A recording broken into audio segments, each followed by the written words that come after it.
কোরবানির নিসাব পরিমাণ সম্পদ সম্পর্কে বলবেন, কতটুকু সম্পদ থাকলে কোরবানি করতে হবে। যারা কোরবানি দেয় সেসব আত্মীয়কে কি কোরবানির গোশত দেওয়া যাবে? অনেকে গোশত না দিলে আবার মাইন্ড করেন, তবুও তাদের প্রচুর গোশত হয়। আকিকা না দেওয়া থাকলে কি কোরবানি দিতে পারে? দোয়া কুনুত ছাড়া কি ভিতরের নামাজ হবে? রুমে অ্যাটাচড বাথরুম থাকলে সেই রুমে নামাজ পড়লে কি নামাজ হয় না? নাপাক অবস্থায় হাদিস ইসলামের বই ধরা যাবে কিনা? নামাজ পড়ার সময় হাত পা নাড়ানো এবং অন্যদিকে তাকালে গুনাহ হবে কিনা? বয়সে বড় মেয়েকে বিয়ে করা যাবে কিনা? গোপনাঙ্গের লোম পরিষ্কার করলে কি গোসল ফরজ হয়? পরিবারের বাবা বড় ভাইয়ের সামনে মাথায় ওড়না না থাকলে কি পাপ হবে? খাটের উপর নামাজ পড়া যাবে কিনা? হারানো টাকা কি করব? মালিককে অনেক খোঁজাখুঁজির পরেও পাই নাই। কেউ যদি নামাজে দোয়া মাসুরা না পড়ে তার নামাজ হবে কি? তাওহীদুল ইসলাম সজীব জানতে চেয়েছেন, গোপনাঙ্গের লোম পরিষ্কার করলে কি গোসল ফরজ হয়? না, এর সাথে গোসল ফরজের কোনো সম্পর্ক নাই। বড়জোর অজু করে নেবেন, পরিষ্কার পরিচ্ছন্ন হবেন। আপনি জানতে চেয়েছেন, কেউ যদি নামাজে দোয়া মাসুরা না পড়ে তার নামাজ হবে কিনা? হয়ে যাবে। দোয়া মাসুরা পড়া এটা ফরজ বা ওয়াজিব নয়। মহিলারা নামাজে উচ্চস্বরে কেরাত পড়তে পারবে কি না, এটা জানতে চেয়েছেন মেঘ রহমান। আপনি মহিলারা উচ্চস্বরে নামাজে কেরাত পড়বেন না, তবে ঘরে যখন নামাজ পড়বেন রাতের নামাজগুলো গুনগুনিয়ে তারা অবশ্যই আদায় করতে পারবেন। জবেদা খানম আপনি জানতে চেয়েছেন, শাশুড়ি বিনা কারণে কষ্ট দিলে, হিংসা করলে তার কাছ থেকে দূরে থাকলে কি গুনাহ হবে? দূরে থাকা বলতে আপনি তাকে অ্যাভয়েড করে চললেন, অবশ্যই আপনি এটা করতে পারেন, অসুবিধা নেই, কিন্তু একদম সম্পর্ক ছিন্ন করে ফেলা উচিত নয়। সবর জিনিসটা কেন? আপনি অনেক সময় অনেক থেকে কষ্ট পাবেন, কিন্তু তার সাথে সম্পর্ক ছিন্ন না করে কষ্টকে সয়ে নেবেন, এর মাধ্যমে আল্লাহর কাছে আপনি আজর পাবেন। তবে অবশ্যই আপনার ধৈর্যের বাইরে চলে গেলে আপনি তাকে অ্যাভয়েড করতে পারেন।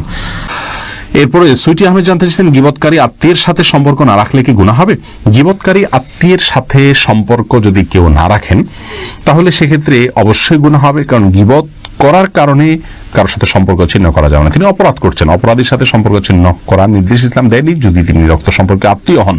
হ্যাঁ, আপনি তার সাথে গীবতের মজলিসে যোগদান করবেন না, সেটিকে অ্যাভয়েড করবেন, কিন্তু সম্পর্ক ছিন্ন করা, তার সাথে যোগাযোগ না রাখা, এটা করা উচিত নয়। এটা অতিরঞ্জন হবে, বাড়াবাড়ি হবে, এবং আত্মীয়তার সম্পর্ক রক্ষা করা অনেক গুরুত্বপূর্ণ বিষয় ইসলামে।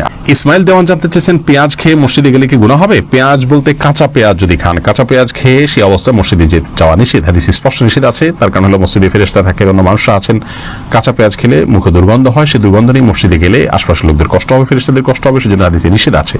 অতএব কাঁচা পেঁয়াজকেও খাওয়ার পর ভালো করে মুখের দুর্গন্ধ দূর করে, সেটি অন্য কিছু খেয়ে হোক, ব্রাশ মেসওয়াক ইত্যাদি হোক, যেভাবে হোক, অন্য কোনো উপায়ে মুখের দুর্গন্ধ দূর করে তারপর তিনি মসজিদে যাবেন না।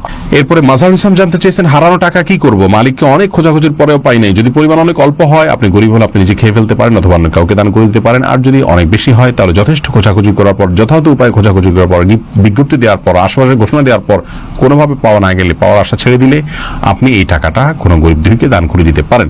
আপনি নিজে অভাবী হলে আপনি নিজেও এটা ভোগ করতে পারেন, তার পক্ষ থেকে সবটা তার পক্ষে যুক্ত হবে ইনশাআল্লাহ। লামিয়া সুলতানা জানতে চেয়েছেন, পরিবারের বাবা বড় ভাইয়ের সামনে মাথায় ওড়না না থাকলে কি পাপ হবে? না বোন, পাপ হবে না। আপনার বড় ভাই বা বাবার সামনে মাথার ওড়না না থাকলেও পাপ হবে না, কিন্তু ফিতনার এই যুগে যথাসম্ভব আপনি মাথার উপরে ওড়না বা কিছু দিয়ে রাখতে পারলে ভালো, কিন্তু আপনার চুল দেখা গেলে অবশ্যই পাপ হবে না, কোনো অসুবিধা নেই। মোহাম্মদ তানভীর জানতে চেয়েছেন, বয়সে বড় মেয়েকে বিয়ে করা যাবে কি না? অবশ্যই করা যাবে। বয়সে আপনার চাইতে আপনি যাকে বিয়ে করবেন তার বয়স যদি বেশি হয়, বিয়ে করাতে কোনো অসুবিধা নেই। নবী করিম সাল্লাল্লাহু আলাইহি ওয়াসাল্লাম নিজে বিবাহ করেছেন খাদিজা রাদিয়াল্লাহু তাআলা আনহাকে, তখন তার অনেক বেশি বয়স ছিল, নবী সাল্লাল্লাহু আলাইহি ওয়াসাল্লামের চাইতেও বেশি বয়স ছিল, বিধায় নিজের চাইতে বেশি বয়সের কাউকে বিবাহ করাতে ইসলাম শরীয়তের দৃষ্টিকোণ থেকে কোনো প্রকার বাধা নেই। বিবাহ নিয়ে আমাদের অনেক কুসংস্কার, আমরা বিধবা বিয়ে করতে চাই না, আমরা তালাকপ্রাপ্তা বিবাহ করতে চাই না, এবং আপনার একবার বিয়ে হয়ে গেলে মনে করি জীবনের তরে বন্ধন হয়ে গেছে, কোনোভাবে ছুটলে দোষযুক্ত মনে করি। এইগুলোর সবগুলো আমাদের সমাজের অপসংস্কৃতি, এগুলো অনেক অন্যায়ের দুয়ারকে উন্মোচন করে। বিবাহ বিষয়টাকে শরীয়ত অনেক ইজি করেছে।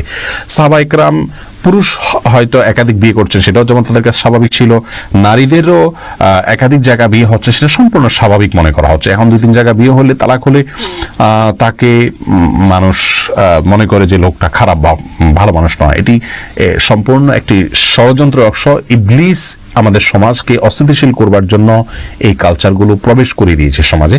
এগুলো আমাদের যত বেশি আমরা বুঝতে সক্ষম হব, ততই ইনশাআল্লাহ কল্যাণের পথে অগ্রসর হতে পারবো। জান্নাতুল ফেরদাউস আপনি জানতে চেয়েছেন খাটের উপর নামাজ পড়া যাবে কিনা। জি, অবশ্যই যাবে। খাটের উপর নামাজ পড়াতে কোনো অসুবিধা নেই। অনেকে মনে করেন যে খাটের উপরে বা বিছানা চাদর উপর নামাজ পড়া যেন বিছানা চাদর ধোয়া থাকে, পরিষ্কার থাকে, নাপাক দেখা না যায়, কোনো নাপাকের আলামত না থাকে, তাহলে সেখানে সালাত আদায় করতে কোনো অসুবিধা নেই। নাপাক অবস্থায় হাদিস ইসলামের বই ধরা যাবে কিনা, যেখানে আরবি লেখা আছে ধরা যাবে, কোনো অসুবিধা নেই। কোরআনে কারীম যদি থাকে, শুধু কোরআনে কারীম স্পর্শ করবেন না। এছাড়া ইসলামের বই পুস্তক, সেখানে হয়তো কোনো একটা পাতায় আধা লাইন এক লাইন হয়তো আরবি লেখা আছে বা হাদিসের মূল পাঠ আছে, সেটি আপনি নাপাক অবস্থায় বা মাসিক চলা অবস্থায় ধরতে পারেন, তাতে গুনাহ হবে না। মোহাম্মদ আশিক জানতে চেয়েছেন নামাজ পড়ার সময় হাত পা নাড়ানো এবং অন্যদিকে তাকালে গুনাহ হবে কিনা। স্বাভাবিক যে নড়াচড়া এটা হতেই পারে, কোনো অসুবিধা নেই। অন্যদিকে তাকানো বলতে একদম আপনার ডানে বামে ঘুরিয়ে ফিরিয়ে বা চুরি করে যেটাকে তাকানো বলে, এভাবে তাকানো তো অবশ্যই দোষের। কিন্তু আপনার যে দাঁড়ানোর এরিয়া, এর ধারে কাছের যে জায়গাগুলো, কথা কয়েক হাতের জায়গাগুলো দেখা যায় চোখের এরিয়াতে চলে আসে, ইচ্ছাকৃতভাবে তাকিয়ে থাকা অনুচিত, কিন্তু চোখের এরিয়াতে চলে আসে, সেটি দোষের কোনো কারণ নয়।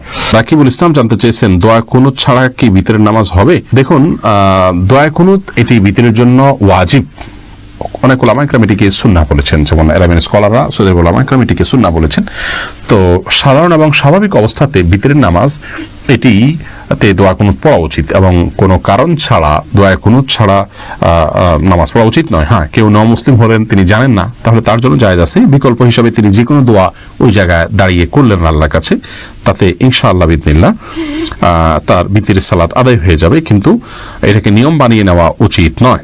ফাতেমা ইসলাম জানতে চেয়েছেন রুমে অ্যাটাচড বাথরুম থাকলে সেই রুমে নামাজ পড়লে কি নামাজ হয় না, এটা কতটুকু সঠিক? না, এটা ভুল কথা। অ্যাটাচড বাথরুম থাকলে সেখানে নামাজ হবে না এমন কোনো কথা কোরআন অথবা হাদিসের কোথাও বলা হয়নি।